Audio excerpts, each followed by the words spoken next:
What's up guys, my name is Ace, and I know it's a little bit late, but it's time for me to go over my final thoughts on the Black Ops 4 beta. I've had a lot of people asking for me to do this video and share my thoughts and my criticism based on the second weekend of the beta, and initially it was my plan to do this, and just like with the first weekend, I have my notepad out as I was playing, and anytime I thought of something that I wasn't really a fan of, or had some criticism about and some feedback on, I was writing that down and I created a list. I was all ready to make that video with my list, with my constructive feedback to give to Treyarch to hopefully improve this game. And before I could even put that video together, Treyarch addressed nearly every single one of the points on my list. This absolutely blew me away, and it kind of took me off guard because suddenly I don't have that video where it's like, you know what, I'd like to see this change, I'd like to see that change, this is something I don't like, here's some suggestions on how I would fix it. That was pretty much all already covered by Treyarch. So honestly, I've been really hesitant to create this video because I know this type of video is going to get a lot of backlash. If you don't criticize something enough, especially when it comes to Call of Duty, you're just a sellout or a shill, and Activision paid you to make that video and only say good things about it. But I was also thinking to myself, I can't let that stop me from sharing my honest thoughts and opinions on this because people are looking for that. And I've got to tell you, Treyarch has been doing an incredible job of listening to the community. Now, for some of the things that they've addressed, we haven't actually seen how it's going to play out yet, and therefore we will have to wait till the launch build of the game to see how those end up turning out. But at the very least, they've acknowledged almost every single one of the issues that I had with this game, and they've shared their intentions for how they're going to be fixing those issues. The big example of this, and the number one complaint I was having towards the second weekend of the beta, was the Fog of War system. This is something that I've never liked since they announced it. I played at the reveal event of the game, I didn't like Fog of War. I played at E3, I didn't like Fog of War, and I still don't like Fog of War in the state that they had it in the beta. However, Treyarch made a post talking about how they're fixing Fog of War, and they're going to make it so instead of a 360-degree radius around you, it's only your field of view that will appear as a Fog of War. So now when you flank somebody and you sneak up on them, they won't be able to just suddenly see you on the minimap and turn on you and get the kill on you before you have a chance to take your shot.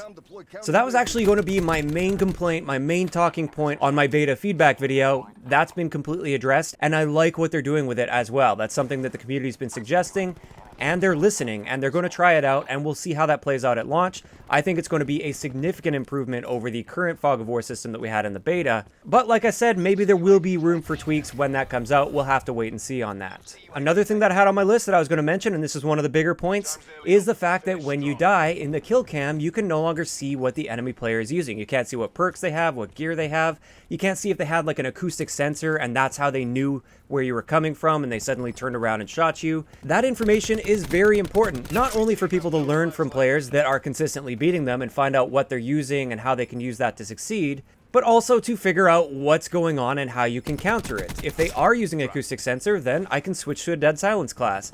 But if they're not, maybe it's something else that's going on and I need to adapt accordingly. Once again, this is something Treyarch has stated for the final build of the game. They will have this feature in kill cams. So that's another big item checked off my list.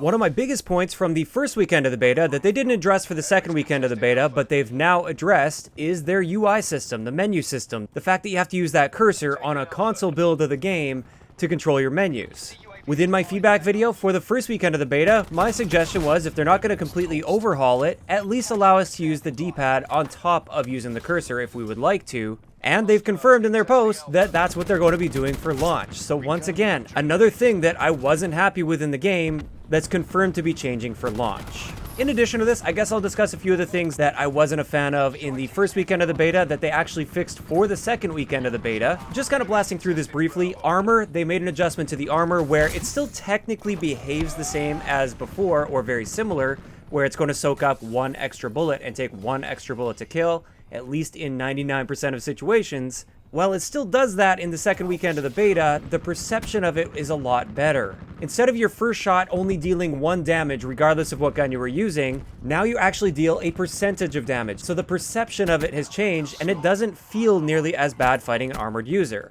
In addition to that, they fixed a few bugs with armor that were causing that to be more powerful than it actually was, and therefore within the second weekend of the beta, armor wasn't really one of my major complaints. It was still annoying, and I would still prefer it if it wasn't in the game at all. However, I don't see them removing body armor from the game. I think it is here to stay, and I'm glad that they at least made some improvements to the perception of body armor in the game. Another thing they fixed was Nomad's Dog. In the first weekend, Nomad's Dog was out of control. Second weekend, it seemed to be significantly improved. The score streaks were very underwhelming and definitely not devastating in the first weekend, like the trailer would suggest. The second weekend, the streaks were actually devastating, and it was exciting to earn those streaks. And that's something I haven't really felt in a while because I've been playing COD World War II for the past year, so it's nice to have those rewarding streaks back. The long lobby times, those were also fixed. They significantly improved those lobby times for the second weekend of the beta, which is great. Also, the general PS4 performance, especially on the map Gridlock on standard PS4s. With the first weekend, the frame rate was awful, and we would often just back out of the game anytime we got into that, because it was practically unplayable at times. For the second weekend of the beta, well, it still didn't look like it was a steady 60 FPS. It was significantly improved on the standard PS4, and it was very playable. I still think there's room for some work to be done there, but they already made a significant improvement just from week 1 to week 2 of the beta, so that's something we'll definitely have to monitor once we get into the final build of the game. Domination spawns is another thing that they improved from the first weekend to the second weekend of the beta.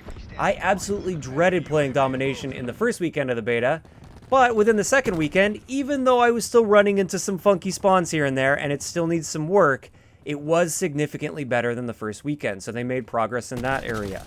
So basically all of my main complaints from both the first and the second weekend of the beta have been addressed. A few of the other things that I do have jotted down that I wanted to mention that haven't been addressed at this point at all. First up, the wound effect from radiation as well as fire damage. While I'm not against having this wound effect where you're unable to heal yourself for a certain period of time after taking damage from radiation or fire, I think that timer is way too long. I think currently it's at 20 seconds, which I think I've said this in a video before. You might as well just go jump off the map, respawn, and you'll be back in the fight faster. That timer is way too long in Call of Duty terms, in my opinion. I think 5 to 10 seconds is plenty for that. It doesn't have to be so extreme so that you have to wait a full 20 seconds to get back in the fight at full health. Same thing goes with the timer on Tempest Seeker Shock Drone. I think that's what it's called. It's the drone that he throws. It's Prophet's special piece of equipment that seeks people out and it shocks them and holds them in place. If you manage to hit square in time when it initially shocks you, you can break away from it right away. But if you miss that, that thing will hold you in place for way too long, in my opinion. I do like that counterplay where you can hit square to break free of it early, but sometimes you don't hear it coming. Sometimes you don't have time to react, and I think it's fine that you're punished more if you don't react in time to hit that. I just feel in its current state, for a piece of gear, it's far too punishing if you miss hitting square. A few other things that I feel improved, but again, we're going to have to monitor for launch, is the connection experience.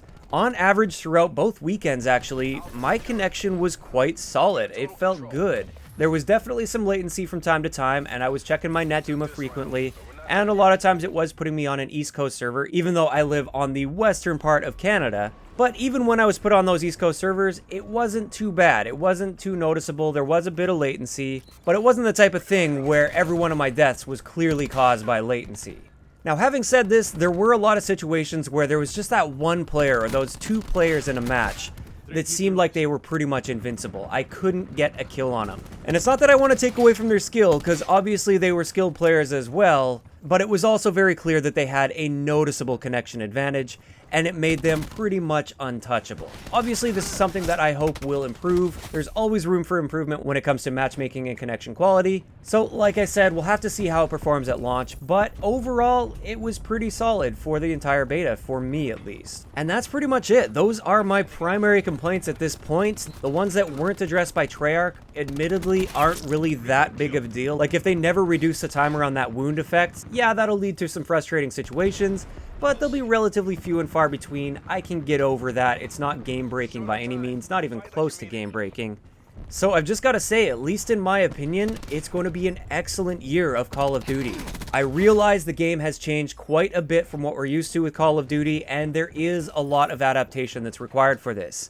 After going through that adaptation period, I actually really like some of the big changes they've made, like the changes to time to kill, and I'm really looking forward to this year of Call of Duty. I understand it's not for everyone. I get that not everybody likes that time to kill, or 5v5 or any of the newer systems that are like that, but at least for me, it's my honest opinion that this is an excellent game, and I'm really looking forward to this year of Call of Duty. So with that said, I'd love to know in the comment section below, what are you guys thinking, especially after the first and second weekend of the beta? What do you think of the changes Treyarch has made, as well as stated that they're going to be making for the full build of the game? Do you think they're a step in the right direction? Do you think it's not enough? Let me know in the comment section down below. If you enjoyed the video, a like rating is always appreciated, and don't forget to subscribe for more if you haven't already. I'll talk to you guys next time.